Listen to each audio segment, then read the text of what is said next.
بشرطے کہ نماز کو نماز کے صحیح حق اور اس کے صحیح احکام سے ادا کریں گے تو اس کے نتیجے صحیح نکلیں گے۔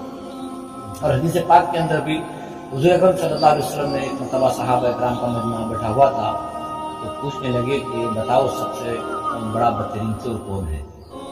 چور تو سب کو معلوم ہے، لیکن بدترین چور کون ہے یہ بات اللہ کے رسول آپ جانے پر اب جانے۔ تو ہمارے پیارے آقا صلی اللہ علیہ وسلم نے فرمایا سب سے بڑا بدترین چور وہ ہے جو نماز کے اندر چوری کرتا ہے۔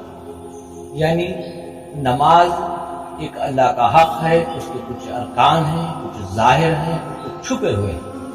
یعنی انسان کی نقل و حرکت جو ہے وہ ظاہر ہے، اور الفاظوں سے جو ادا کرنے والے جو کلمات تسبیحات جو کچھ بھی ہیں وہ اندرونی چیزیں ہیں آنے والی ہیں، بشرط ہے کہ اس کی نماز کا ظاہر بھی صحیح ہو۔